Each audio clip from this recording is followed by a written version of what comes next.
डभोई से इस वक्त की बड़ी खबर आपके लिए लेकर हाजिर हैं। जी हां, गुजरात सरकार जिला पंचायत स्वास्थ्य शाखा वडोदरा द्वारा माइक्रो फाइलेरिया रोग की रोकथाम के लिए चलाए जा रहे अभियान के तहत डभोई के विभिन्न क्षेत्रों में रात्रि रक्त सर्वेक्षण किया गया।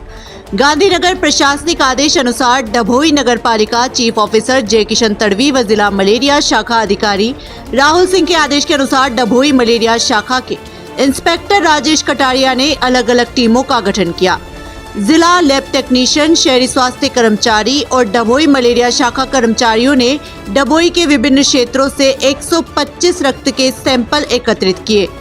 डभोई मलेरिया शाखा निरीक्षक राजेश भाई कटारिया ने बताया कि ये बीमारी गंदे पानी से मच्छर के काटने से होने वाली बीमारी है। सरकार के आदेश के अनुसार जिला पंचायत के लैब टेक्नीशियन और मलेरिया की शहरी टीम द्वारा समय रहते निदान इसका हो सकता है।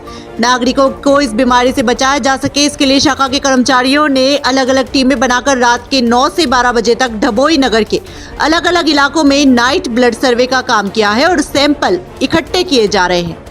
यही सर्वे 4 दिन 18, 19, 20 और 23 को किया जाएगा। इसमें अब तक 125 ब्लड सैंपल लिए जा चुके हैं और मलेरिया शाखा का लक्ष्य अगले 3 दिनों में 600 सैंपल लेने का है। इंस्पेक्टर राजेश कटारिया ने बताया, डभोई मलेरिया शाखा की जुम्बेश से सहयोग करने की अपील की है।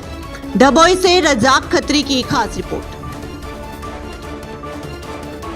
जिला मलेरिया अधिकारी राहुल सिंह साहेबना आदेश अनुसार તેમજ ડભોઈના ચીફ ઓફિસર જયકિશન તડવી સાહેબના આદેશ અનુસાર અમારે આજથી 18, 19, 20 તારીખ ને 23 4 દિવસ અમને ગાંધીનગરના આદેશ મુજબ દરેક જિલ્લા પંચાયતના ટેકનિશિયનો, અર્બન ટીમના કર્મચારીઓ તથા મેલેરિયા શાખાના કર્મચારીઓ મળીને નાઇટ બ્લડ સર્વેનું કાર્યક્રમ ગોઠવેલ છે, જેઓ 9 થી 12ના ગાળામાં આ સમય આપેલ છે। અમારે એ પ્રમાણે અમે દરેક ટીમો બનાવીને દરેક વિસ્તારો, જુદા જુદા વિસ્તારોમાં આ કામગીરી અમે એકબીજાને ટીમોમાં સોંપેલી છે।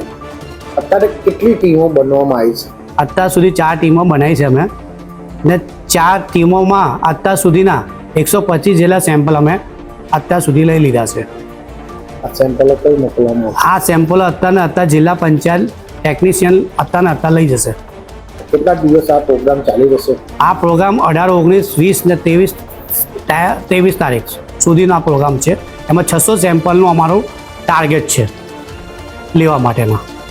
અને આ વસ્તુ ગંદા પાણીના માદા ક્યુલેક્સથી, મચ્છરોથી હાથીપગો થતું હોય છે।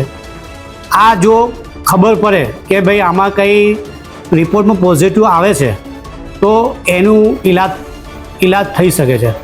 આગળ જો ના સેમ્પલ જે વ્યક્તિ નથી આપતો ના એકવાર હાથીપગો થઈ જાય છે એનો પછી કોઈ ઇલાજ થતો નથી। એના માટે સરકારશ્રીએ આના માટે દરેક ટીમો ફાળવીને અમને સહયોગ આપ્યો છે।